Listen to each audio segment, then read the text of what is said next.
कृष्णा कृष्णा कृष्णा हरे हरे, हरे राम राम राम हरे हरे। तो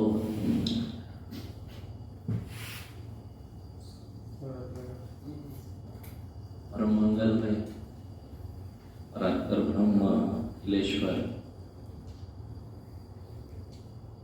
पुराण पुरुषोत्तम भगवान कृष्ण अहेतु कृपा से आज सत्संग प्राप्त है।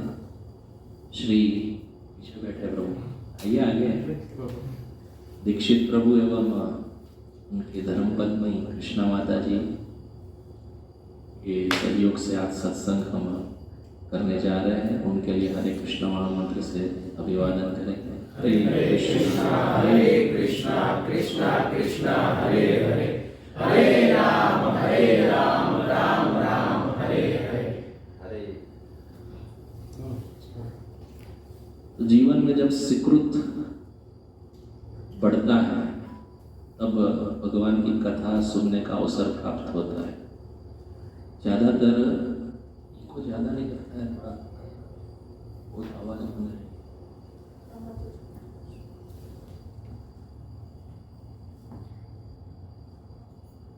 हरे कृष्णा कृष्णा कृष्णा हरे हरे, हरे राम राम राम हरे हरे। तो भगवान की महती कृपा होती है और जीव का सुकृत, तब ये कथा श्रवण करने का लाभ प्राप्त होता है। तो ऐसे शास्त्रों में वर्णन आता है। तो आज ऐसे ही मैं सोच रहा था कि भक्तमाल से लिया जाए या भागवतम से, लेकिन पिछली बार ही हम श्री जयदेव गोस्वामी का चरित्र को श्रवण किए। वैसे भक्तों का चरित्र भी भगवान की तरह असीमित है, कभी खत्म नहीं होता है कि स्वयं भगवान भी भक्तों के चरित्र को सुनने के लिए लालायित रहते हैं। हमने श्रवण किया था जयपुर की घटना। राधा गोविंद जी स्वयं भक्तमाल सुनते हैं। तो पिछली बार हम श्रवण किए थे कि अजामिल उपाख्यान के उपलक्ष्य में कुछ गुरु कृपा से श्रवण करेंगे। तो सर्वप्रथम प्रथम श्लोक है, तो उसके पूर्व में थोड़ा भागवत के विषय में बताऊं और सेशन को थोड़ा एंगेज रखे, वो अच्छा है। तो जैसे आपको पता है, मैं कई बार बताया और इस बेस मुरलीधर चरण प्रभु भी बताए थे कि भागवत और भगवत गीता में क्या अंतर है। तो थोड़ा रिफ्रेशमेंट हो जाए, क्या अंतर है कोई बता सकता है? यानी वन एक सेंटेंस में देना, बहुत लंबा नहीं बोलना है। भगवान कृष्ण के मुंह से जो ज्ञान कहा गया है वो गीता है, मुख से कहा गया है। भगवान जो स्वयं मुख से कहा में बोले थे वही गीता है। और जो वेद व्यास जी अपने से रचना किए हैं वो भागवत। अच्छा, बहुत सुंदर। हरे कृष्ण, बहुत सुंदर। और कुछ भगवान और भक्त का जो गुण रूप लीला का जो इसमें वर्णन है वो भागवतम है। भगवान जो अपने से जो ज्ञान दिए हैं अपने मुख से, वो भगवत गीता है। सही है। हरे गुरु, हरे कृष्णा कृष्णा कृष्णा हरे हरे, हरे राम राम राम हरे। तो मैं ये समझूं कि सब एक स्तर पे हैं। मैं ये क्यों बताया, क्योंकि आज हम भागवत से शुरू करेंगे। भागवत की कथा में प्रसंग है कुछ कुछ, उसमें से एक प्रसंग आता है जो स्कंद 6 में बताया गया है।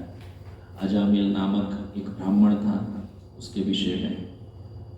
और बहुत सारे इसमें कथाएं आती हैं। जैसे पिछली बार प्रहलाद प्रभु ने भी बताया था कि बहुत सारी कथाएं कहानियां हैं, उसको हम जीव को समझाने हेतु इसकी रचना की गई है, जिससे हमारी भक्ति बढ़े, भगवान और भक्तों में श्रद्धा बढ़े। ये सभी चीज का एक निचोड़ दिया जाए तो ये बात कह सकते हैं कि भागवत एक पंचम परिश्रम है। ऐसा पंचम परिश्रम, 4 परिश्रम है ना, सबको पता है, धर्म, अर्थ, काम, मोक्ष। धर्म के विषय में जागृति, फिर काम यानी क्या, हम सब संसारी जीव कुछ ना कुछ कार्य करते हैं तो धन अर्जित करते हैं। फिर है काम हुआ, अर्थ, अर्थ और काम मतलब कामना पूर्ति करते, और अंतिम हुआ मोक्ष। तो पंचम क्या है, पंचम पुरुषार्थ क्या है? ये तो हमारा गौड़ीय परंपरा में मोस्ट इम्पोर्टेंट है। हाँ ये तो है ही, यस। भक्ति, प्रभु जी, वेरी गुड प्रभु जी। और सत्संग, नाम जप, भगवत भजन। अच्छा, आप बहुत करीब करीब और सबके लिए मतलब सबका आंसर सही है, गलत नहीं है, लेकिन हमारा मूल क्या है? भक्तों का संग, अच्छी बात है। हमारा मूल है कृष्ण प्रेम, ये हमारा पंचम पुरुषार्थ। कृष्ण प्रेम यानी कि हम भगवान को चाहते हैं, लेकिन क्या भगवान भी हमको चाहते हैं? तो वो जो विधि है, तो पंचम पुरुषार्थ हमारे गौड़ीय परंपरा में सब आचार्य कहे हैं कृष्ण प्रेम, ये हमारा उद्देश्य होना चाहिए। तो ये कृष्ण प्रेम कहाँ से प्राप्त होगा? तो अभी आप जो बताए वो सभी आंसर सही है ना?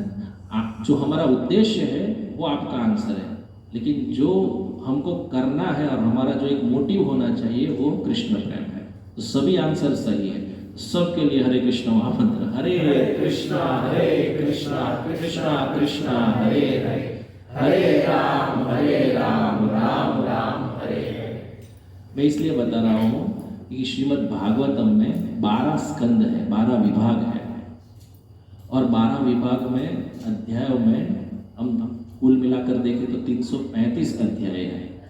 तो 335 अध्याय में भर भर के यही बात पड़ी है कि कैसे प्रेम को जागृत किया जाए भगवान के प्रति और भगवान का हमारे प्रति। इसलिए भक्तों का चरित्र आता है ना उसमें भी, है ना?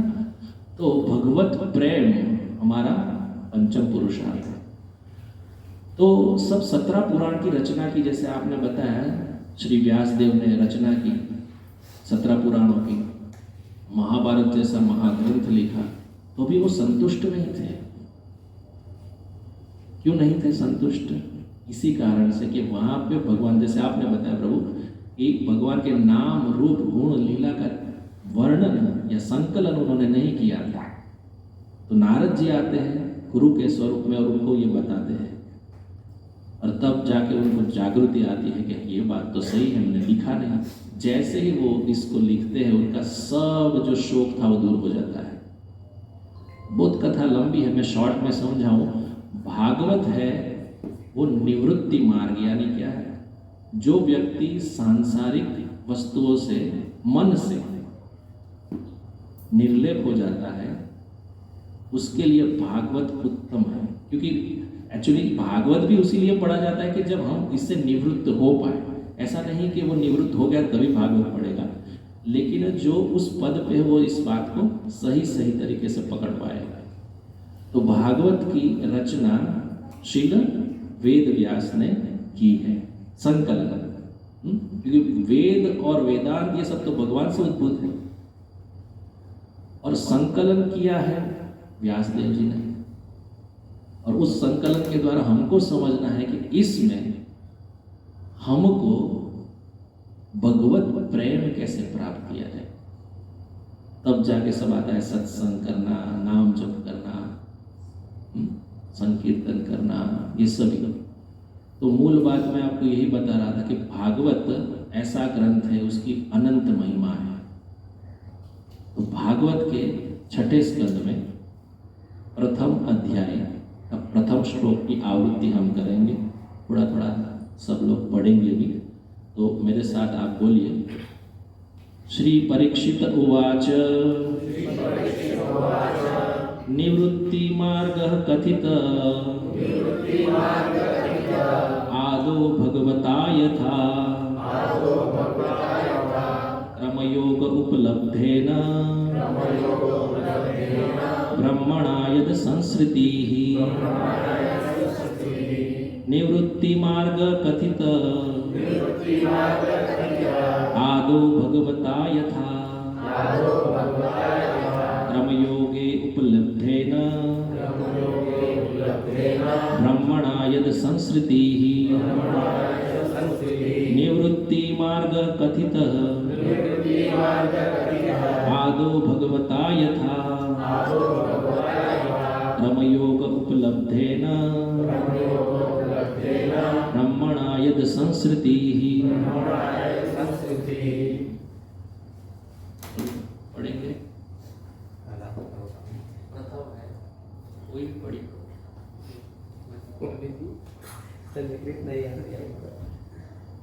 निवृत्ति मार्ग कथित आदो भगवता यथा कर्मयोगोपलब्धेन ब्रह्मणा यद संस्कृतिः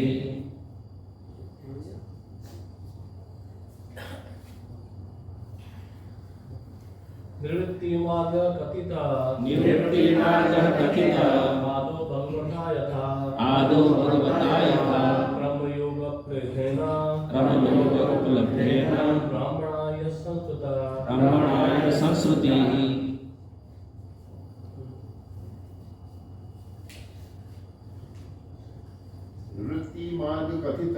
निवृत्ति मार्ग कथित आदो भगवता यथा कर्मयोगोपलब्धेन ब्रह्मणा यद संस्कृतिः निवृत्ति मार्ग कथित आदो भगवता यथा कर्मयोग उपलब्धेन ब्रह्मणा यद संस्कृतिः ये मानते हो?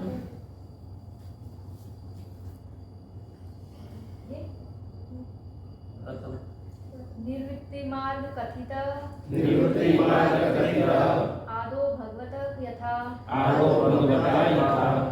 कर्मयोग उपलब्धेन ब्रह्मणाय यदा संस्कृतिः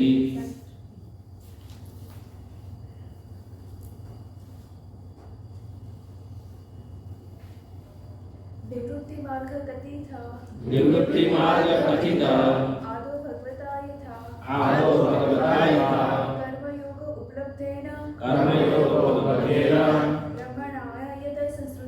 ब्रह्मणाय यद संस्कृतिः सुंदर। परीक्षित उवाच, परीक्षित महाराज ने प्रश्न किया किससे? श्री सुखदेव गोस्वामी से। तो भागवतम में मुख्य प्रकार से 3 वक्ता है और 3 श्रोता है। तो प्रथम सबको ज्ञात होगा, जो जो निरंतर इसको अध्ययन करते रहते हैं, तो सूत गोस्वामी जो है वो वक्ता है और शौनक आदि जो ऋषि है नैमिषारण्य में वो श्रोता है। और वही कथा शुरू करते हैं सूत जी, और उसमें सुखदेव गोस्वामी मुख्य वक्ता है, उनकी ही बात करते हैं। तो सुखदेव गोस्वामी वक्ता और परीक्षित महाराज श्रोता। और आगे कथा में ये आता है कि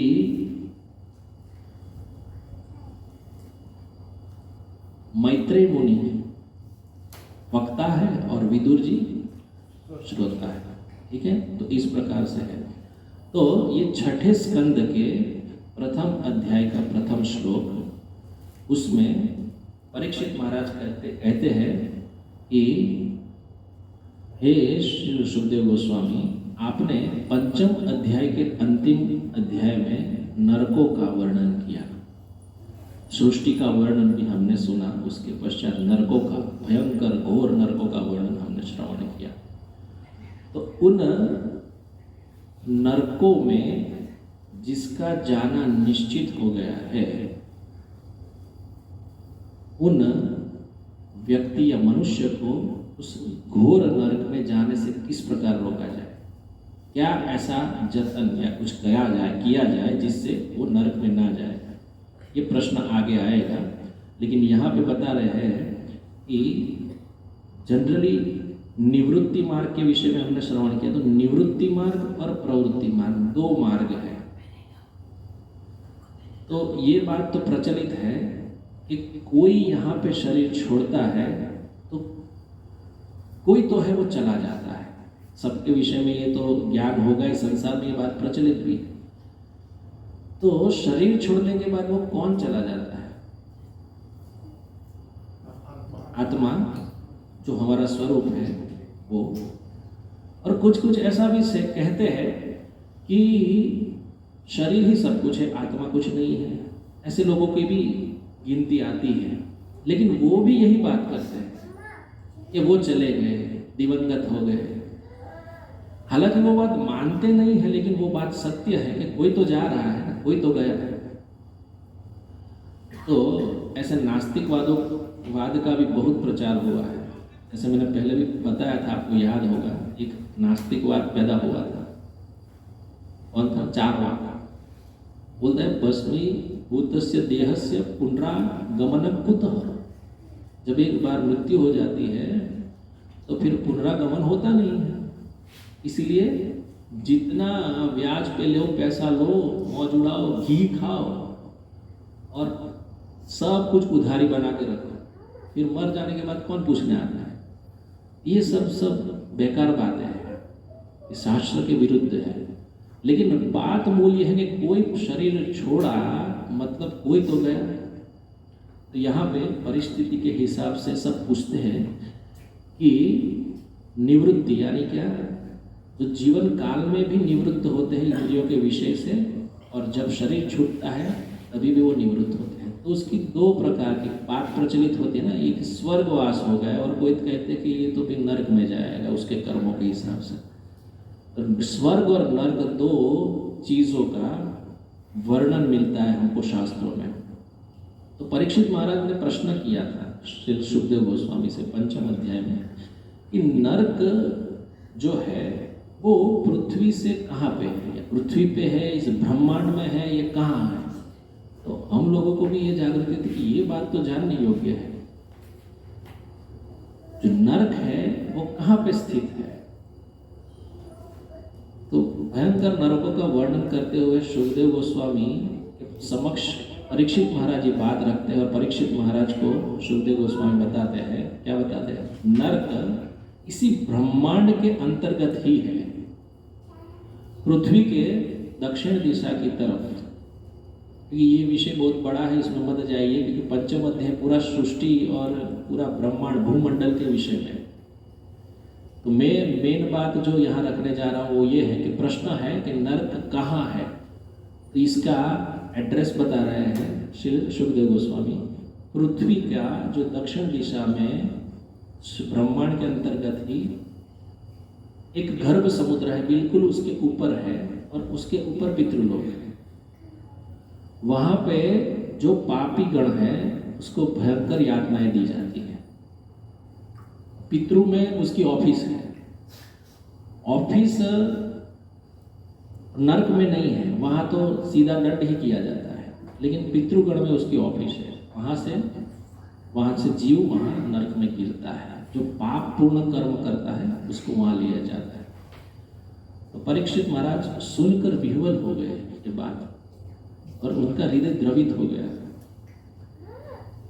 इसीलिए वो प्रश्न करते हैं कि जो पाप पूर्ण कर्म कर दिए हैं उनको इस प्रकार के घोर नरक से निकालने का उपाय क्या है, ये प्रश्न कर रहे हैं। तो उसके पश्चात परीक्षित महाराज ये बता रहे हैं कि आपने पूर्व में 2 स्कंद में, जैसे अभी मैं डायरेक्ट 6 स्कंद पे आया हूँ, लेकिन आप उसमें देखिए 2 स्कंद में सृष्टि की रचना की गई है, कैसे कैसे क्या हुआ वो सब बताया। 3 स्कंद, फिर 4 स्कंद, उसमें सब वर्णन आता है। तो 4 स्कंद में उत्तानपाद के विषय बात की, और प्रियव्रत महाराज के विषय में बात की, जो 5वें स्कंद में आती है उनकी भी कथा। तो ये सब आपने बताया। देखो, किसी को प्रश्न करना है तो किस विधि से करना चाहिए। एक सुंदर वक्ता के सामने एक सुंदर श्रोता हो तो श्रोता को किस प्रकार का प्रश्न करना चाहिए, कितने आदर से करना चाहिए, यहाँ पे ये बात हमको जानने को मिलती है। परीक्षित महाराज बोल रहे हैं, आपने सुंदर तरीके से तृतीय स्कंद में सब वर्णन किया सृष्टि विषय। अब आगे जब मनुष्य को अपनी मृत्यु नहीं दिखती है तो वो प्रवृत्ति मार्ग में ही लगा रहता है। उनको पता नहीं कि मृत्यु के बाद क्या होने वाला है। उनको ये ज्ञात है कि मर जाने के बाद कोई तो चला जा रहा है, लेकिन उसके विषय वो जागरूक नहीं है। तो वो जागृति है तो उसको प्रश्न किए हैं।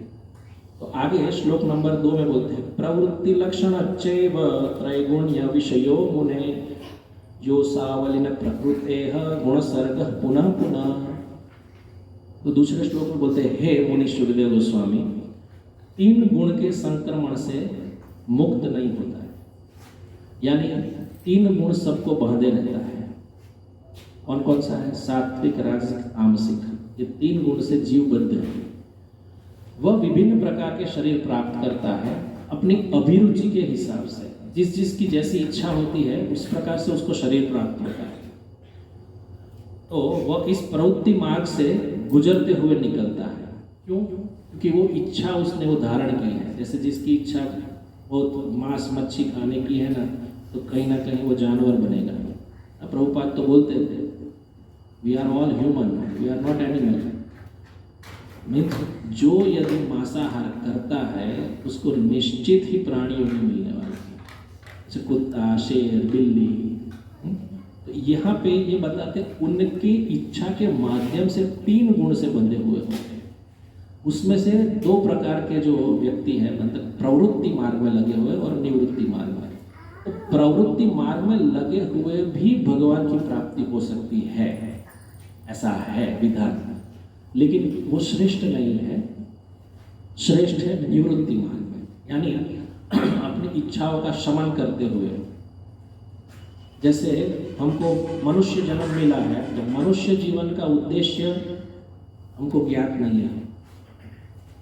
कभी प्राणी ये परीक्षा नहीं करेगा, धर्म विषय प्रश्न भी नहीं करेगा। मनुष्य है और मनुष्य ही कर्मों का रचयिता है।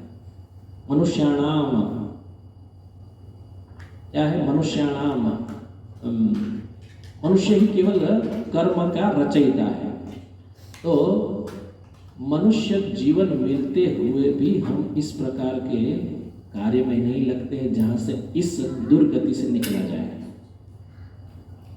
चैतन्य चरितामृत में एक सुंदर प्यार है, ब्रह्मांड भ्रमिते कौन भाग्यवान जीव, गुरु कृष्ण प्रसाद पाय भक्ति लता बीज। जो गुरु और कृष्ण का प्रसाद पा लेता है वो इस प्रकार भक्ति लता को बढ़ाता है। देखिए इसमें बोला गया है बीज। यदि बीज ही नहीं है तो लता का उगने का कोई प्रश्न नहीं है। तो बीज क्या है? हमारी आस्था, हमारी श्रद्धा। तो उन जिनको गुरु और कृष्ण का प्रसाद मिल गया है सत्संग द्वारा, उसका जीवन सार्थक है। तो भगवद गीता में एक श्लोक भी आता है, ऊर्ध्व गच्छन्ति सत्वस्था मध्य तिष्ठन्ति राजसा जगन्य गुण वृत्तिस्था अधो गच्छन्ति तामसा। भगवान बोल रहे अध्याय 14 में कि जो सात्विक विचारधारा वाला है वो ऊर्ध्व गति प्राप्त करता है और जो राजसिक विचारधारा है वो मध्यम है, मतलब बार बार जन्म मृत्यु के चक्कर में पड़ता रहेगा, वो प्रवृत्ति मार्ग वाला है। और जगन्य गुण वृत्तिस्था, जिसका गुण बहुत अधोगति का है, जो कभी भगवान का नाम ही नहीं लेता, जो कभी सत्संग में आता ही नहीं है, जिसको मतलब जीवन के भोगों में ही रुचि है, ऐसे व्यक्ति तमोगुणी यानी निचली कक्षा में जाते हैं, नीचे गिरते हैं, भगवान ये कहते हैं। तो श्री प्रभुपाद तात्पर्य में लिखते हैं जिसको भव रोग है वो प्रवृत्ति मार्ग का चयन करते हैं, और जब मनुष्य बुद्धिमान हो जाता है तब वो निवृत्ति मार्ग का चयन करता है। तो ये दोनों मार्ग हैं। आगे श्लोक नंबर 3 में कहते हैं, अधर्मलक्षणानाना नरका च अनुवर्णिताः मन्वन्तरश्च व्याख्यात्म आद्य स्वयंभुवो यतः। तो बोल रहे हैं कि हे श्रील सुखदेव गोस्वामी, आपके द्वारा नारकीय जीवन की उन विविध योनियों का वर्णन हुआ जो पाप प्रवृत्ति में लगे। तो और आपने प्रथम ही हमको बताया कि मनवंतर की कथा का भी वर्णन किया और स्वयंभू मनु जो ब्रह्मा जी के पुत्र है उसके विषय में बताया। तो किस किस ने भागवतम श्रवण किया है? स्वयंभू मनु कौन है पता है? प्रथम जी। हाँ, तो पृथ्वी पर ब्रह्मा जी प्रथम जीव बोला जाता है ब्रह्मांड में, और प्रथम जीव जो है वो स्वयंभू मनु है। तो उनका तृतीय स्कंद में सब वर्णन आता है।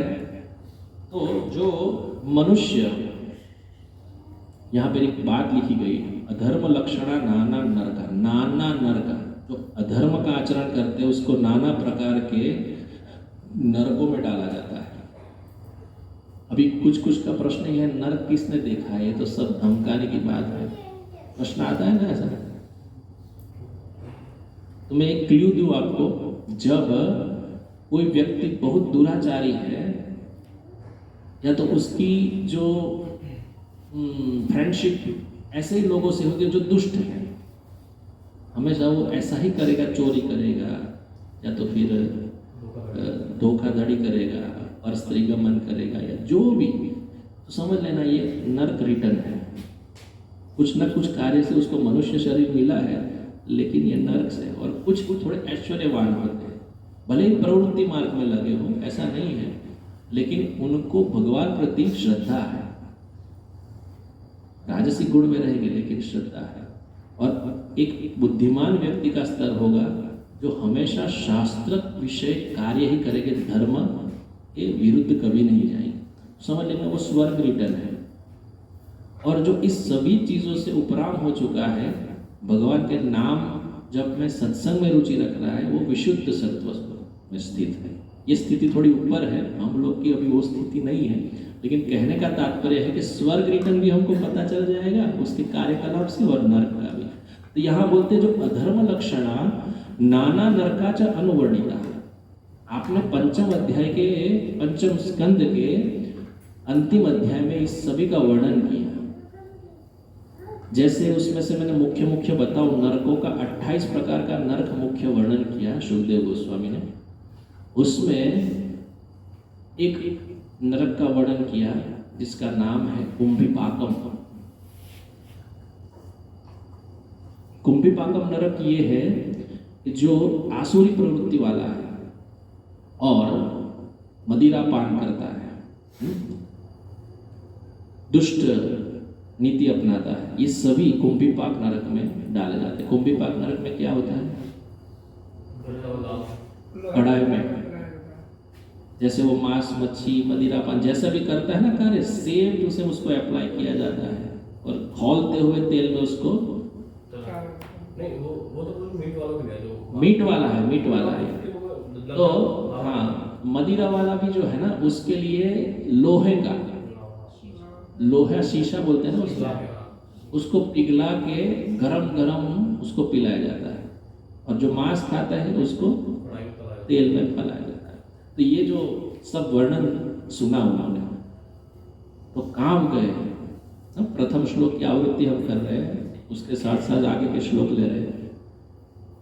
इतना भयंकर दंड दिया जाता है यमराज और यमराज के दूतों द्वारा। तो काम गए जो पर स्त्री गमन करते हैं और जो पर पुरुष का भी चिंतन या तो मनन करके उनमें जो लगे रहते हैं, उनका भी एक नरक है, उसको बोला जाता है तप्त सुरमी। तप्त सुरमी नरक कैसा है?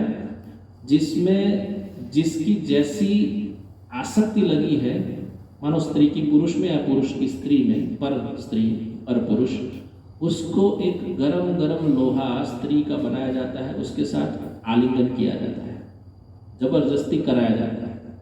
और ऐसा नहीं कि एक बार दो बार, कई वर्षों तक ऐसा चलता है। ये भयंकर नरक का जब आवृत्ति सब सुना, तब उनके हृदय में दया आ गई। और आगे बोल रहे हैं वो, प्रियव्रतो उत्तानपादो वंशात् तत्चरितानि च द्वीपवर्ष समुद्रादि नदी उद्यान वनस्पति धरामंडल संस्थानम भाग लक्षण मानतः ज्योतिषाम विवराणाम च यथेदम अश्रुजत विभु।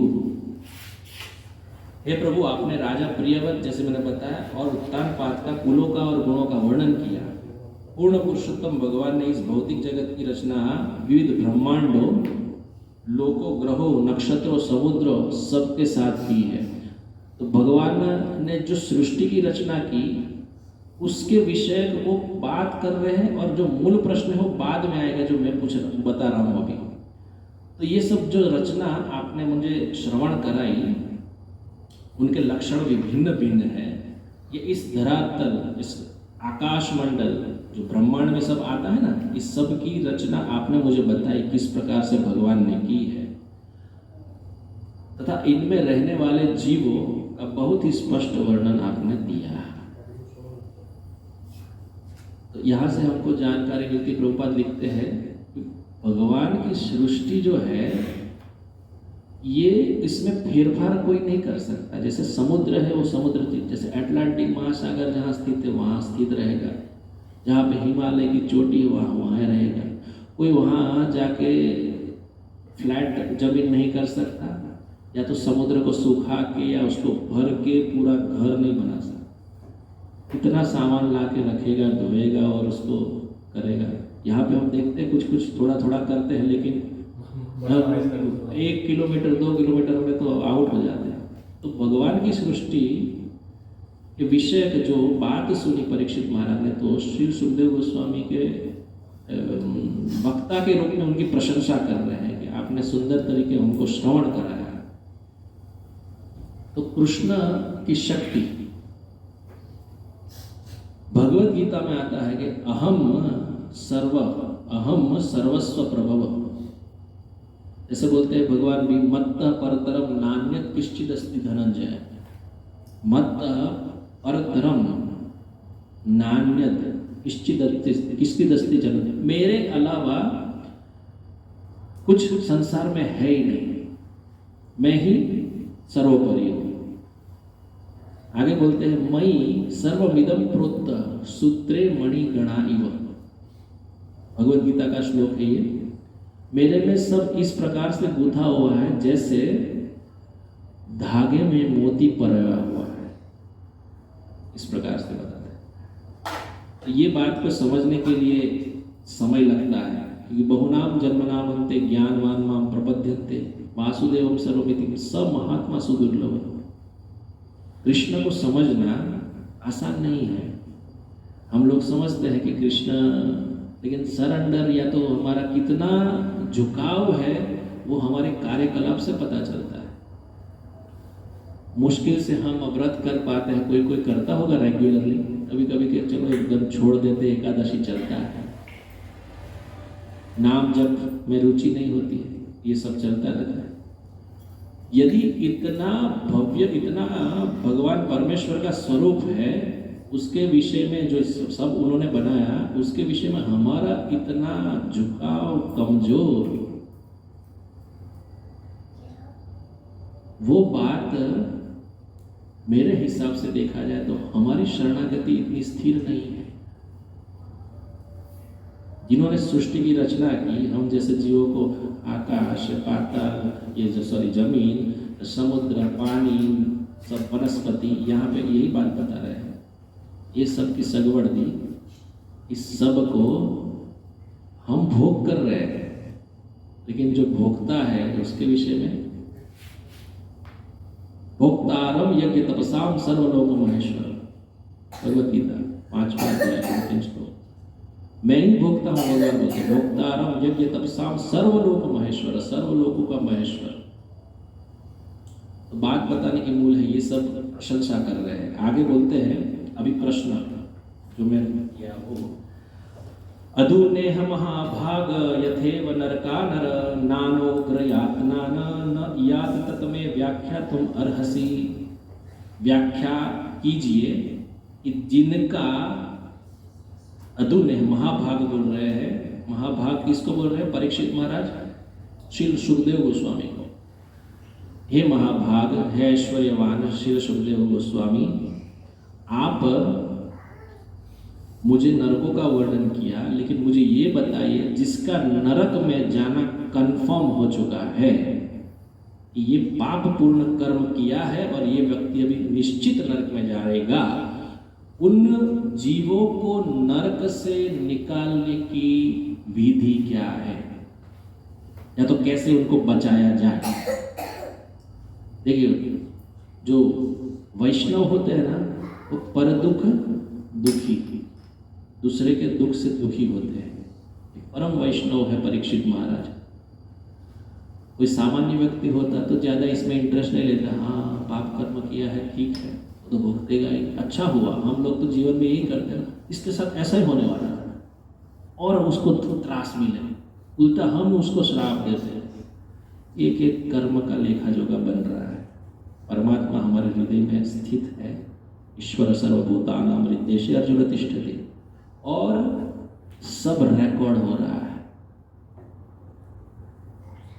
जैसे सीसीटीवी कैमरा लगाते हैं ना, और सब पता चलता है, ऐसे। तो यहाँ पे वैष्णव का धर्म, वैष्णव कौन है? सुंदर भजन आता है, हमारे पास समय नहीं है व्याख्या करने की उतनी, लेकिन सुंदर भजन है नरसिंह मेहता का। वैष्णव जन तो तेने रखे जे पीड़ पर आए छाड़े, और दुखे दुखी। ऐसा नहीं कि किसी को हो, तो ये यहाँ पे शोक प्रकट कर रहे हैं। ऐसे जीव जो पाप पूर्ण कर्म से पूरे संलग्न हो चुके हैं और उनका कंफर्म हो चुका है कि वो नरक जाएंगे, उससे नरक से कैसे निकाला जाए? कितना सुंदर प्रश्न है। तो ये जो भीषण यातना है कि सुने उन्होंने, उनसे हृदय द्रवित हो गया। तो यहाँ पे सुखदेव गोस्वामी उसका प्रश्न का उत्तर देते हैं। श्री शुक उवाच न चेदिहेवाप चिंती यथा हंस उतस्य कुर्यान मन उक्त पाणिभिः ध्रुवं सवे प्रत्य नरकानुपेति ये कीर्तिता में भक्त स्निग्म यातनाः। तो बोलते हैं सुखदेव गोस्वामी, हे राजन, यदि मनुष्य अपनी अगली मृत्यु के पूर्व जन्म में अपने मन क्या बोल रहे हैं, पूर्वान मन उक्त पाणी भी, 3 प्रकार से पाप करता है मनुष्य। कहाँ से? मन से करता है, दूसरा उक्त वचन से, वाणी से, और पाणी भी, यानी पाणी बोला जाता है हाथ को भी, तो शरीर से भी करता है। मन, वाणी और शरीर से 3 प्रकार से पाप करता है। हमारे गुरु महाराज कहते हैं कि कलयुग में मन द्वारा जो पाप किए जाते हैं उसमें टोटल माफी है। कभी कभी हम किसी का बुरा सोच लेते हैं, कभी कभी ना, अरे इसका पैसा चला जाए, इसका ऐसा हो जाए, तो भगवान ने दया करके कलयुगी जीव के लिए ये पाप की गिनती में नहीं रखा है जो मन द्वारा पाप किया जाता है। लेकिन मन में अच्छा विचार किया ना, कि भागवत रखना है, भागवत सप्ताह करना है, घर में सत्संग करना है, कीर्तन करना है, तो उसका फल है। लेकिन पाप यदि मन में, इसका मतलब ये नहीं है कि आप सोचते रहो पाप, ये एक बेनिफिट है कि आप मन को सुधार के कीर्तन में लगाए तभी। और बात क्या है मूल पता है, जब मन में स्फूर्णा होती है तब हमारे वाणी में भी ऐसा आ जाता है। पहले मन में ही विचार होता है, बाद में हम क्या करेंगे, वाणी में आ जाएगा, वचन द्वारा हम पाप करने लगेंगे, और फिर धीरे धीरे शरीर द्वारा हो जाएगा। यहाँ पे बोलते हैं, यदि मनुष्य अपनी अगली मृत्यु के पूर्व इस जन्म में अपने मन, वचन तथा शरीर से किए गए पाप कर्मों का शास्त्रों के हिसाब से, सिर्फ मनो संहिता है उसके हिसाब से यदि निवृत्त नहीं होता है, तब क्या होगा, वो बढ़ता जाएगा। तो समुचित प्रायश्चित कर लेना चाहिए। क्या बोल रहे हैं, प्रायश्चित कर लेना चाहिए। मृत्यु जो है वो कब आएगी हमको पता नहीं, और हमको पता है हमने कैसे कैसे पाप किए हैं अभी तक। अभी हम माला जप में हैं, भगवान के सत्संग में हैं, तो पाप कम हो गए, इसीलिए सत्संग भी होते हैं। यदि मनुष्य को सत्संग में नहीं जुटाया जाता, कीर्तन में नहीं लगाया जाता, तो निश्चित वो पाप कर्म में लगेगा। हमारे गुरु महाराज इसकी बहुत लंबी व्याख्या करते हैं कि मन में पाप आया, धीरे धीरे धीरे धीरे वो वाणी में भी आ जाएगा। यदि सत्संग का अभाव है तो शरीर द्वारा भी पाप करने लगेगा। उसमें छोटे से लेके बड़े तक पाप है। किसी बड़े को आदर नहीं देना, कुछ भी बोलना, मूवी तक देखना, फिल्मों जो बिल्कुल घटिया है, वहाँ तक बोला है कि फिल्मी सॉन्ग को भी गाना। हमारे गुरु महाराज बोलते, क्योंकि ये मन में स्फुरना उत्पन्न करते हैं। जैसे गंदी चित्र देखना, धीरे धीरे हमारे अंदर वो हावी हो जाता है और हम उस कार्य को करने के लिए लग जाते हैं। भगवत गीता में टोटल जो सारांश है ना, भगवान मन पे दिए हैं। मन एवं मनुष्याणाम कारणम बंध मोक्ष। उपनिषद में बताते हैं मन ही मनुष्य का बंधन का कारण बंध मोक्ष। वो कर्मों को बंधन में भी डालता है, उसके जीवन के, और मुक्त भी करता है। तो मन ही सर्वस्व है। मन को मेरे में लगाओ। मामे वैश्यसी सत्यम के प्रति जानी प्रियोसी में। ममे वांशो जीव लोग, मतलब जब बोलते हैं कि मेरा जीव है इसलिए मैं उदारता बरत रहा हूं, मेरा ही अंश है ना, भगवान बोल रहे हैं। तो बोल रहे कि दूसरा मन मना भव मद भक्तो मध्याजी माम नमस्कुरु। तो मन लगाओ, मुझ में चिंतन करो। ये बात ज्यादा क्यों? क्योंकि मन बिगड़ा तो तन बिगड़ने में देर नहीं लगेगी। इसीलिए यहाँ पे प्रायश्चित की बात आगे रखते हैं। क्योंकि देखिए, जब स्तर बहुत नीचा होता है ना कैटेगरीज का, तो उसमें कर्मकांड के तरफ जीव की ज्यादा रुचि बढ़ जाती है। कर्मकांड क्या है? प्रभु बताएंगे कोई कर्मकांड क्या है? हाँ, यज्ञ आदि करते हैं जिससे मानो कुछ हमारा बिजनेस में लाभ हो जाए, या शांति के लिए कुछ करते हैं, कुछ ना कुछ करते हैं। आपको पता है ना? और कोई उदाहरण है कर्मकांड के? तांत्रिक वगैरह के पास रहे। हाँ, वो भी है। कुछ लाभ हेतु कुछ करना, ये संस्तुति दी गई है। लेकिन वहां ऐसे ही जीव अपना मन लगाएंगे जिसको कुछ लाभ प्राप्त करना है वहां से।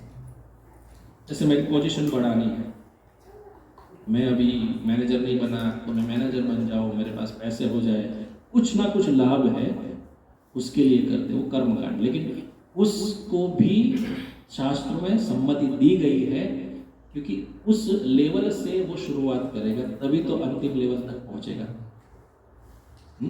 तो पहला है कर्मकांड में लगना। तो ये बात सुन के सकाम कर्म में जो लगते हैं ना, उसको इसमें रुचि होती है। तब यहाँ आगे सुखदेव गोस्वामी बताते हैं, तस्मात् पूरेव आशु यह पाप निष्कृतो यतेत मृत्यो अपिवध्यत आत्मना दोषस्य दृष्टा गुरु लाघवम यथा। गुरु लाघव मतलब बड़ा और छोटा पाप जो भी है, बीशक चिकित्सेन रुझाम निदानवित।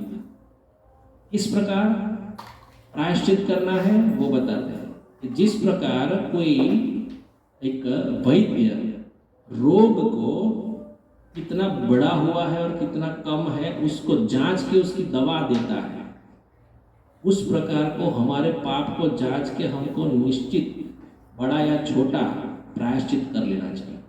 जब तक, कब तक? तस्मात् पूरेव आशु इह। हमारा जब तक शरीर रहे तब तक उस पाप से हमको मुक्त होने के लिए प्रायश्चित करना है। यतेत मृत्यु अपपद्य आत्मना, जब तक मृत्यु ना आ जाए। तो यहाँ पे सुंदर हमको समझने को मिलता है। ये बात सुन के परीक्षित महाराज को थोड़ी व्यथा हो गई, प्रायश्चित करके ऐसा बताया गया। तो परीक्षित महाराज बोलते हैं, श्री राजो उवाच दृष्टश्रुताभ्याम यत् पापम जानन अपि आत्मनोहितम करोति भूयो विवशः प्रायश्चितम अथो कथम। बोल रहे हैं कि दृष्ट श्रुताभ्याम, ऐसा देखने में आता है और सुनने में आता है। कि पाप कर्म के परिणाम नारकीय जीवन है, मतलब नरक में डाला जाता है। तो सब लोग जो कर्म कांड में लगे हुए हैं और प्रायश्चित भी करेंगे, तो मानो वो प्रायश्चित कर भी ले, लेकिन इसकी क्या गारंटी है कि वो बाद में फिर से पाप नहीं करेंगे? ये प्रश्न पूछते हैं। कौन? परीक्षित महाराज। समझ में आ रहा है ना? बात समझ में आ रहा है कि नहीं? प्रायश्चित की बात किया, हिंदी समझ आता है ना माता जी? प्रायश्चित की बात करते हुए परीक्षित महाराज फिर प्रश्न करते हैं कि यदि वो पाप कर्म में लगा है, उसके बाद प्रायश्चित भी किया, अभी वो प्रायश्चित करने के बाद पुनः पाप में लगा या नहीं लगा, या तो वो निवृत्त हो गया, उसकी गारंटी क्या है? तो फिर से लगेगा उसको। जो यदि मानो कि जल का संपर्क होते हुए ही जमीन में घास निकल आती है, फिर हम उसको सफाई कर देते हैं, तो बोलते कि हाँ हमने प्रायश्चित कर लिया, अभी साफ कर लिया। लेकिन जैसे ही जल की बूंद फिर से गिरेगी तो फिर से घास निकल आएगा कि नहीं? वैसे ही यदि प्रायश्चित कर भी ले लेकिन आगे पाप न करे, उसकी गारंटी क्या है? ये प्रश्न करते हैं। तो आगे 10वें श्लोक में कहते हैं, परीक्षित महाराज आगे कहते हैं कि क्वचित निवर्तते अभद्रात् क्वचित चरति तत्पुनः प्रायश्चितम अथो अपार्थम मन्ये कुंजर शौचवत्।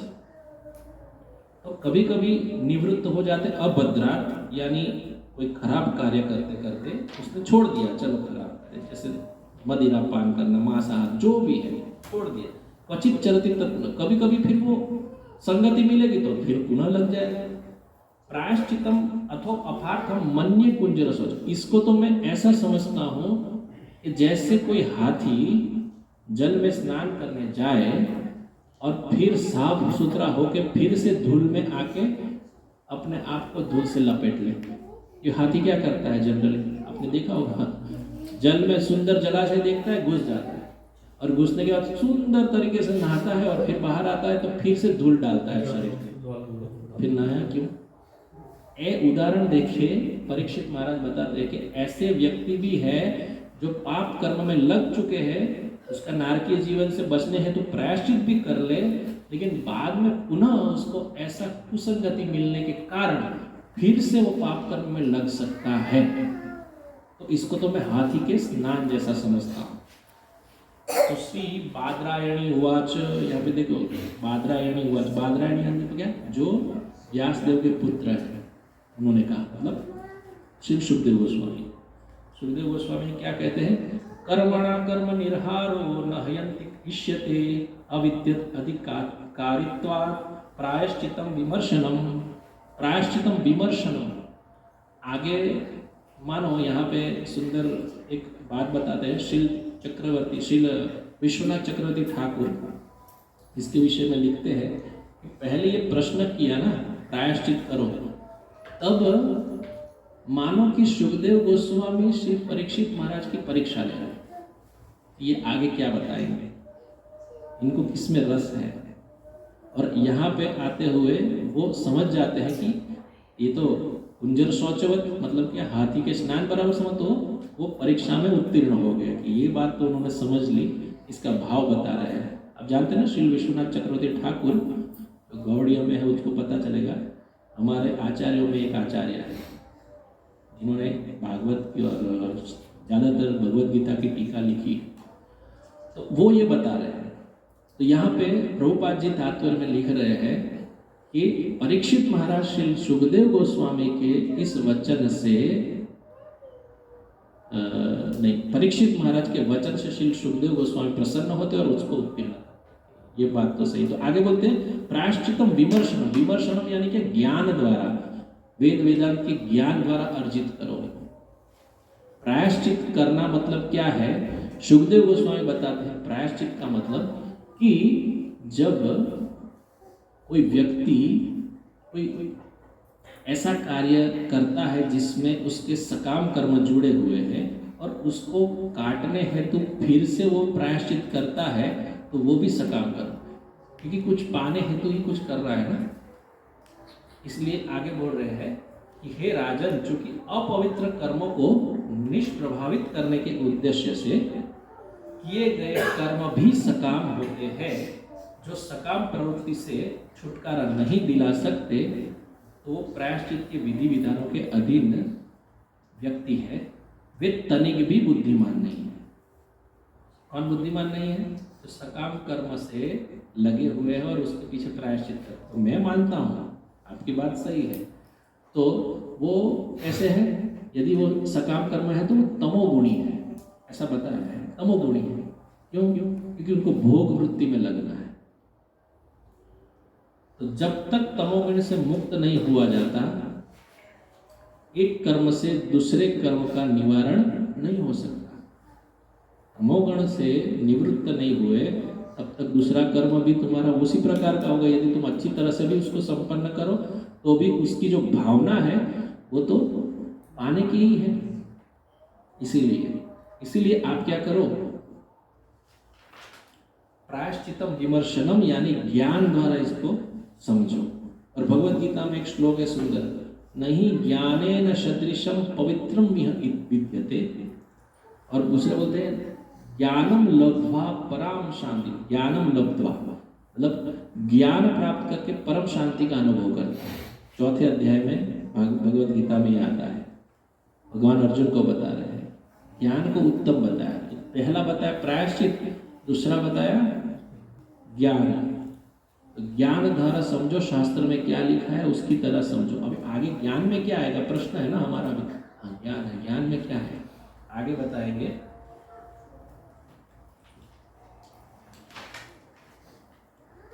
नाश्नतः पथमेवानं व्याधयो अभिभवन्ति ही एवं नियमकृत राजन शनेः क्षेमाय कल्पते।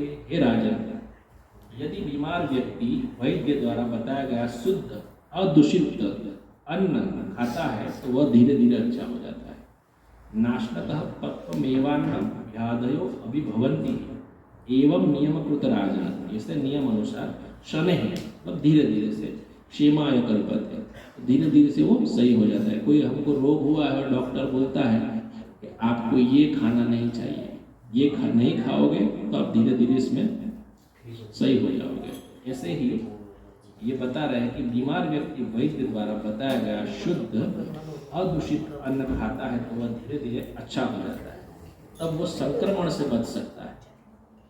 जब ज्ञान के विधि विधानों का पालन होता है तब वो भौतिक कल्मश से मोक्ष की तरफ प्रगति करता है। अभी ज्ञान की व्याख्या आगे बताते हैं श्री सुखदेव गोस्वामी। क्या बताते हैं? तपसा ब्रह्मचर्येण शमेन च दमेन च त्यागेन सत्य शौचाभ्याम यमेन नियमेन च। क्या करना है? फिर आगे बोलते हैं देहवाक बुद्धिजम धीरा धर्मज्ञा श्रद्धयान्विता क्षिपत्यगम महदपि वेणुगुलम इवानल। यहाँ भी उदाहरण से समझाते हैं, लेकिन एक एक शब्द पे ध्यान दो। तपसा ब्रह्मचर्येण शमेन च दमेन च। क्या करना है? ब्रह्मचारी। ब्रह्मचारी मतलब क्या है? जो शास्त्र सम्मत है उसको करना है। ब्रह्मचर्य जीवन इंद्रिय भोग का स्वेच्छा से, ये सुखदेव गोस्वामी बता रहे हैं, मैं कोई उपदेश नहीं दे रहा हूँ। आप बात को समझिए, किसी को उपदेश की बात नहीं है, जो बता रहे हैं वही हमको ध्यान में लेना चाहिए। मन को एकाग्र करने के लिए, क्योंकि ज्ञान ऐसे प्राप्त नहीं होता। यदि मैं ऐसा सोचूं कि मुझे ज्ञान प्राप्त करना है तो मैं बहुत पढ़ लूँ, तो ज्ञान ऐसी बात नहीं कि उसको पढ़ा जाए। ज्ञान अनुभव का विषय है जो गुरु परंपरा से प्राप्त होता है। हम यहाँ पे श्रीमद् भागवतम को समझने की कोशिश कर रहे हैं। अभी तक जो हमने श्लोक चर्चा की, शायद किसी को पकड़ में आते होंगे कि उसका उद्देश्य क्या है, वो आगे जागरूक होगा। लेकिन मेन ये बात है कि बात जो कही जा रही है श्री सुखदेव गोस्वामी द्वारा, वो परीक्षित महाराज का प्रश्न का हल करते हुए जा रही है। उनको प्रश्न हो रहा है, इनका जवाब मिल रहा है, लेकिन उनको अभी संतोष नहीं हो रहा है परीक्षित महाराज को। ये तो वैष्णव है ना, तो कृष्ण लीला उन्होंने, मतलब कृष्ण का दर्शन भी पाया है गर्भ में। तो यहाँ पे बात है करना क्या है? ज्ञान मतलब ज्ञान ऐसे नहीं होता जैसे सुबह उठ के ब्रह्मचर्य पालन कब होता है? जितना हो सके, जितनी क्षमता है, जो 6 बजे उठ पाए, 5 बजे उठ पाए, भगवान का नाम का जप होना चाहिए। यदि वो नहीं होता है तो एटलीस्ट भगवान के सन्मुख प्रणाम होना चाहिए। वो भी नहीं हो रहा है तो थोड़ी बहुत जिसको आदत है भगवान के सामने उनका आरती उतारना जो भी है। तो मेन तात्पर्य ये है कि हमारा शुद्धिकरण पहले हमारा मन से होता है। रात को मैं सोता हूँ तो प्लान बना के सोऊं, सुबह मुझे उठना है, भगवान के नाम जप करने हैं। मन को पहले शुद्ध करते हैं ना उस प्रकार से सोच द्वारा। लेकिन यही सोचते हैं कि सुबह उठ के मैं नाश्ता खाऊंगा, सुबह उठ के मैं ये भूख, तो होगा क्या? तो ब्रह्मचर्य नष्ट हो जाएगा। और पहले ही हम ये सोच लेते हैं कि मैं अन्न पाऊंगा, मैं मेरी स्वादेंद्रिय जो है ना वो तृप्त करूंगा, तो उसमें ब्रह्मचर्य नष्ट होता है। उपदेशामृत में श्रील रूप गोस्वामी बताते हैं जो स्वादेंद्रिया जो है घ्राणेन्द्रिया बोलते हैं ना उसको, वो इतनी, जैसे भक्तिविनोद ठाकुर हम बोलते भी है प्रसाद लेते हैं, तार मध्य जीवाति लोभ मैसु दुर्मति बोलते हैं ना, वो कैसी है? लोभ पैदा करते हैं ज़्यादा खाने का। उससे हमारी जो इंद्रिया है वो मांगती है, प्रबल होती है ना, इसलिए कुछ ना कुछ चीज़ मांगती है और उदर संतुष्ट नहीं होता है। तो प्रथम आई जिह्वा, उदर, और धीरे धीरे ब्रह्मचर्य नष्ट होता है, क्योंकि उसके ही आगे हम देखेंगे तो इंद्रिया है। तो जितना हम ज़्यादा भगवान के प्रसाद के अलावा भी खाते रहते हैं अभद्र, वो खाएंगे ना तो इंद्रिया प्रबल होती है और भगवान में मन नहीं लगेगा। तो प्रथम हमारी चॉइस होनी चाहिए कि भगवान का ही प्रसाद को लिया जाए। और भगवान का प्रसाद यानी शुद्ध, जो शास्त्रों में बताया है। भगवान को कभी भी कांदा लहसुन नहीं चढ़ता है, चाय कॉफी का ऑफर नहीं किया जाता है, दूध ऑफर किया जाता है, हा? ऐसे। और जो अंडा भी खाने वाले कुछ लोग हो, अंडा भी कभी ऑफर करते देखा है भगवान को? अरे मस्त बॉयल करेंगे, सजा के प्लेट धरेंगे, कहीं देखा है मंदिर में? और बोलते हैं वेजिटेरियन में आता है अंडा, वेजिटेरियन में आता है। कोई जगह पे इस प्रकार का भोग नहीं लगता है। और मैं बताऊं, कब सबको प्रश्न हो सकता है कि कांदा लहसुन पे क्या प्रॉब्लम है? यदि होता तो सभी मंदिर में भोग लगता। ऐसे हमको प्रसाद खाना इतना स्वादिष्ट लगता है, मजा आता है, इसमें कभी भी अनुभव होता है कि इसमें प्याज लहसुन डाला है? अरे ये नहीं है तो अच्छा नहीं लग रहा है। भगवान का प्रसाद दिव्य है। क्यों होता है? ब्रह्मचर्य नष्ट होता है कांदा लहसुन खाने से। तपस्या जीवन में नहीं आती है। तपस्या दो प्रकार की है, हम लोग समझते हैं। तपस्या एक ये है जो मैं नौकरी करता हूँ, परिवार का भरण पोषण करता हूँ, रुपया लाता हूँ, ये मैं कितनी तपस्या करता हूँ। ये तपस्या नहीं है, ये हमारा कर्तव्य है, ये करना है। तपस्या बोला जाता है दिव्य। जैसे ऋषभ देव जी ने अपने पुत्रों को शिक्षा दी है, तपो दिव्यम। जो दिव्य होती है वो तपस्या है। और दिव्य क्या है? एकादशी व्रत पालन निष्ठा से, भगवान के नाम का जप, गले में तुलसी माला धारण। पहले तो हमने पहले मैंने प्रश्न क्यों रखा पता है कि हमारी जो शरणागति है वो है ही नहीं। शरणागति का पहला लक्षण है जो भगवान को प्रिय है वो मैं करूं। तो भगवान को प्रिय है तुलसी महारानी, तो तुलसी ही रखते हुए भोग ऑफर करूं और गले में तुलसी की कंठी पहनूं, माला पहनूं, तब तो बोला जाएगा कि मैं भगवान का हूं। और भगवान भी देखेंगे हाँ मुझे प्रेम करता है। हमारा उद्देश्य मैंने पहले बताया, भगवत प्रेम। और भगवत प्रेम ऐसे नहीं मिलता है। किसी बच्चे को चॉकलेट दे के हम क्या ऐसे ही भगवान को चॉकलेट देंगे और खरीद लेंगे क्या? अरे मैं भगवान की पूजा करके आ गया सुबह सुबह, अच्छा कर दिया मैंने, खुश हो गए भगवान। दूसरी बात, भगवान को कोई भोग ऑफर करते हैं तब गुरु परंपरा के माध्यम से करते हैं। पहले जो विशेष आचार्य है हमारे, जो जैसे प्रभुपाद को ऑफर करते हैं हम डायरेक्ट, या तो हमारे गुरु महाराज हैं जो संप्रदाय से है, तो गौड़ीय संप्रदाय में हम अपने गुरु महाराज को पहले रिक्वेस्ट करेंगे। जैसे हमारे गुरु महाराज हैं हिज होलीनेस राधा गोविंद महाराज, उनको ऑफर करेंगे कृपया, तो वो उनके गुरु महाराज मतलब प्रभुपाद को बोलेंगे फिर ऐसे करते करते षष्ठ गोस्वामी को जाएगा और फिर पंचतत्व चैतन्य महाप्रभु और फिर राधा कृष्ण। ये परंपरा के माध्यम से, क्योंकि हमारा भोग इतना अशुद्ध है, हमारी क्षमता नहीं है कि हम ऑफर करें और भगवान ले ले। गुरु परंपरा के माध्यम से हम, इसीलिए बोला जाता है नमो विष्णुपादाय, फिर पंचतत्व नमो महावदान्याय, फिर पंचतत्व मंत्र बोलते हैं श्री कृष्ण चैतन्य, और फिर बोलते हैं अंतिम राधा कृष्ण के लिए नमो ब्राह्मण्य देवाय गौ ब्राह्मणी हिताय जगत हिताय कृष्णाय गोविंदाय नमो नमः। तो ये है प्रथा। तो यहाँ से शुरुआत होता है तप का। तप ऐसे जीवन में नहीं रहेगा, वरना हम जीवन का खाली टाइम वेस्ट कर रहे हैं। भगवान का प्रसाद खाते ही हमारी बुद्धि सात्विक होती है, लेकिन बाकी के जो 6 दिन हम गुजार रहे हैं ना, वो तो भोग में ही गुजार रहे हैं। तो फिर कहाँ ब्रह्मचर्य रहा? एक वीक में एक बार सत्संग कर लिए तो हम क्या टॉप में चले गए? इसीलिए भगवत के नाम, मतलब भगवान के नाम पे जोर दिया। जितना नाम जप होता है उतना ही हमारी आस्था और भगवान में जो प्रेम है ना, वो भी लेवल बढ़ता जाता है। भगवान शक्ति देते हैं। कभी कभी बोलते हरे कृष्ण महामंत्र इतना बड़ा है, नहीं होता, एक माला भी मुश्किल होती, कभी कभी तो वो भी स्किप कर देते हैं। यहाँ पे सभी बैठे, वो निरंतर रेगुलर की माला जब कौन कौन करता है?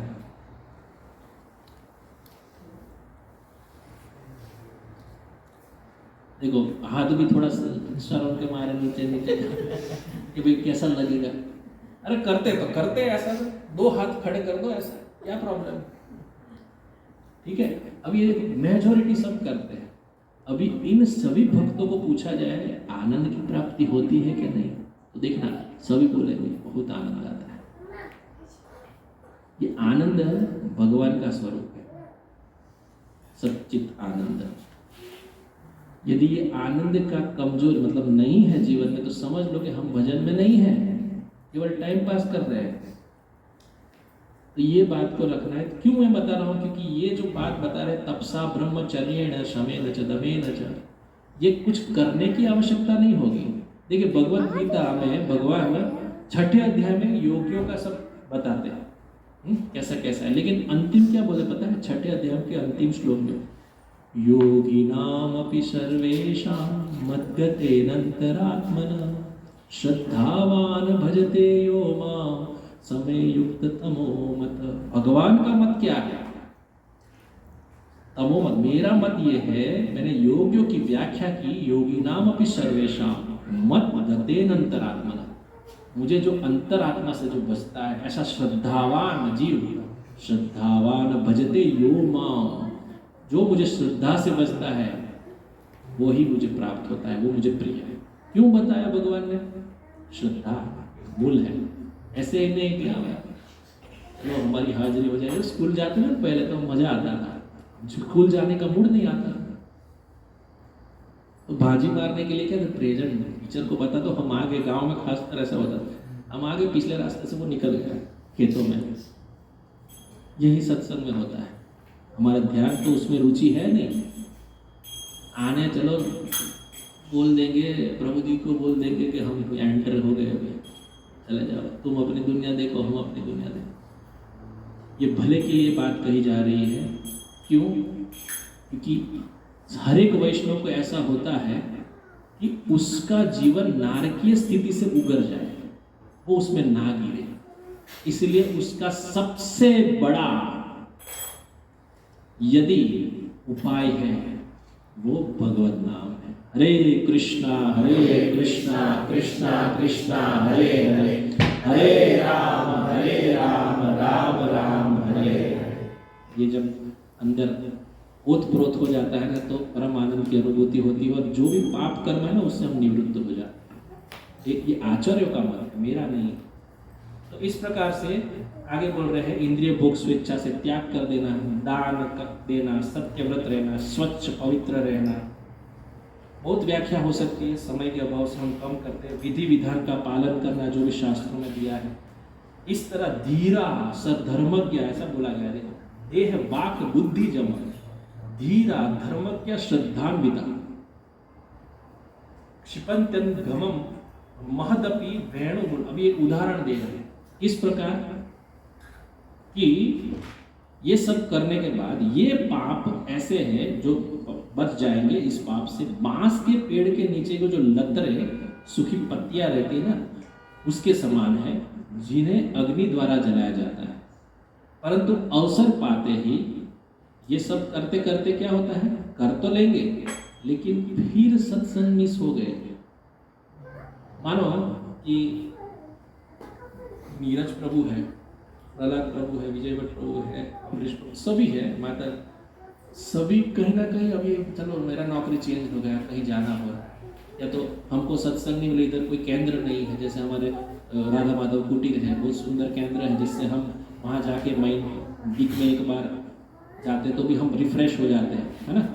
तो ऐसा अवसर किसी को नहीं मिलता ना, तो ये क्या बता रहे हैं, ये बांस के नीचे पड़ी ऐसी लतरें जो अग्नि से नष्ट हो जाती हैं, लेकिन अवसर मिलते ही फिर से पुनः जागृत होने की संभावना है, संपूर्ण नष्ट नहीं हुई, ये बता रहा है।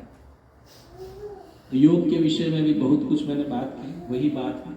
आगे सुखदेव गोस्वामी ये बात उनकी जो सुनी, राजो उवाच, मतलब इस प्रकार से, तो अति प्रसन्न है, अंतिम निष्कर्ष दे रहे हैं। श्लोक बहुत सुंदर है कि पहले बताया प्रायश्चित, प्रश्न पहले से शुरू करो, नारकीय जीवन से कैसे बचाया जाए जीवों को, पाप पूर्ण कर्म किए उनको। दूसरा बताया प्रायश्चित, मतलब पहला प्रायश्चित, दूसरा बताया ज्ञान के अर्जन द्वारा, फिर जो तपश्चर्या है, ब्रह्मचर्य है, उसका पालन करते हुए इस विधि को बताया। अब मुख्य बात प्रस्तुत कर रहे हैं, केचित् केवल्या भक्त्या वासुदेव परायण अगम ध्रुवन्ति काष्णेन निहारम् इव भास्कर। केचित् केवल्या भक्ता, केचित् मतलब एक बार भी, केवल वासुदेव परायण, भक्ति की शक्ति की महिमा दर्शा रहे अभी ये की। तो भगवत गीता के हिसाब से हम आगे का जो सुने ना, वो सब कर्मकांड और ज्ञान कांड का सुने। अभी भक्ति की शक्ति क्या है उसके विषय में बता रहे हैं। केचित केवल या भक्त्या वासुदेव परायण, जो भगवान सरेंडर हो जाता है, परायण हो जाता है। अघम ध्रुवंती काष्णेय निहारेव मिव भास्कर, कैसे हो जाता है, जो शरणागत हो गया व्यक्ति, उसका पाप इस प्रकार नष्ट हो जाता है जिस प्रकार सूरज की किरणें पड़ते ही कुहरे नष्ट हो जाते हैं। आप समझ रहे हैं ना, कुहरा यानी फॉग बोलते हैं ना हम, धुम्मस क्या बोलते हैं। तो जब कभी कभी सुबह सुबह होती है तो देखने में आता है कि इतना इतना बादल बादल जैसा दिखता है, कुछ दिखता ही नहीं है। लेकिन जैसे ही सूरज की किरणें आने लगती हैं, धीरे धीरे धीरे धीरे सब कुहरे गायब हो जाते हैं। केवल सूरज की किरणें पड़ते ही कुहरे को नष्ट कर देते। इसी प्रकार केवल केचित केवल या भक्त्या, केवल भगवान को सरेंडर हो जाने का, भगवान का नाम, यहाँ पे हमारे गुरु महाराज इतना भार देते हैं, केवल एक बार प्रणाम कर ले, केवल एक बार कृष्ण बोल दे, उसका पाप तत्काल नष्ट हो जाता है, उसमें कोई शंका ही नहीं है। इतनी भक्ति की शक्ति को दर्शा रहे हैं। आगे का जो हमने पिछले का जो श्रवण किया ना, उसमें कहीं कहीं शंकाएं थी। आपने सुना कि प्रायश्चित में तो फिर से पाप करने में लग सकता है, कुछ भूला नहीं जा सकता। फिर ज्ञान मार्ग में भी आने के बाद यदि उसकी सत्संग में रुचि नहीं बढ़ती है, या तो फिर आगे जाके उसको कुछ कुसंगी मिल गई तो उसमें भी उसका पतन हो सकता है। लेकिन भक्ति मार्ग में बिल्कुल पतन नहीं है। आगे सुंदर भाव है कि केवल एक बार भी भगवान का नाम कोई मुख पे, जिह्वा पे ले लेता है, उसका कभी भी नरक में जाना नहीं हुआ। कभी स्वप्न में भी यमराज के दूत नहीं दिखते हैं या यमराज दिखते हैं, कभी भी नहीं। ऐसा सुखदेव गोस्वामी कह रहे हैं। और आगे बता रहे हैं कि भक्तों के संग के द्वारा उनके शास्त्रों के सम्मत में जो बात लिखी गई है, बताई गई, उसके पद्धति से यदि वो भक्ति करता है तो निश्चय ही वो पाप कर्म से मुक्त हो जाता है। तो आप 15 श्लोक तक आज श्रवण किए भगवान की भक्ति में जो सरेंडर है, जो उनके नाम में रुचि लेता है, उनमें ये पाप को ठहरने की कोई गुंजाइश नहीं है। यदि है वो भी नष्ट हो जाएगी। तो करना क्या है भक्ति में? केवल 3 चीज प्रभुपाद बोलते हैं, चैंटिंग, डांसिंग, फिस्टिंग। 3 सूत्र याद रखिए, केवल ये भक्ति है। भक्ति यानी अरे भक्ति में क्या करना होगा किसी को प्रश्न हो जाता है। भक्ति में कुछ नहीं, भक्ति में केवल भगवान के नाम लेना है। हरे कृष्णा कृष्णा कृष्णा हरे हरे, हरे राम राम राम हरे हरे। और डांसिंग मतलब भगवान के संकीर्तन में नाचना है, आलस्य नहीं है, नाचना है। और जो हम करेंगे थोड़ी देर के बाद फिस्टिंग, भगवान का प्रसाद। भगवान का प्रसाद भी नहीं है ना तो भी मुश्किल है। कहीं उटपटांग खाते रहते हैं कहीं भी, मन बिगड़ जाता है। फिर धीरे धीरे सर अरे नहीं जाना है सत्संग, उसका तो रोज सैटरडे को होता ही, वो बैठता है कोई भी हो। कैसी कैसी बात करते हैं संसारी लोग, बहुत बातें करते हैं ऐसे। तो कैसा भी हो उसका आचरण ठीक है, कथा कोई कैसी भी कहते हैं, उससे हमको लेना देना नहीं। बात मूल क्या है? भगवान को प्रेम बढ़ाने की है, बस यही हमारा जीवन होना चाहिए। यहाँ पर हम विराम लेते हैं और आगे बहुत सुंदर सुंदर श्लोक है और अजामिल के विषय में अभी आगे बताएंगे सुखदेव गोस्वामी। ऐसा तो बताइए कि भगवान का नाम केवल एक बार लिया और कोई तर गया, ऐसा कोई उदाहरण? तब जाके अजामिल की कथा आती है, ठीक है। और अजामिल ने भी क्या किया? अनजान में लिया। नारायण उसके बेटे का नाम था, तब भी वो यम पास से बच गया। यम तो उनको नहीं ले जा सकते, ठीक है। तो उसकी सुंदर कथा हम अगले शनिवार या कभी भी समय मिला करेंगे। हरे कृष्णा। जगत गुरु श्री प्रभुपाद की जय। निताय गौर प्रेमानंदे।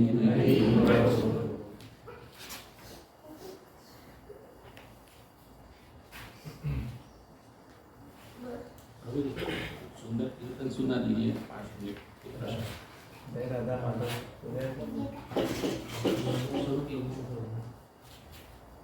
कहाँ गई? कैसे बोला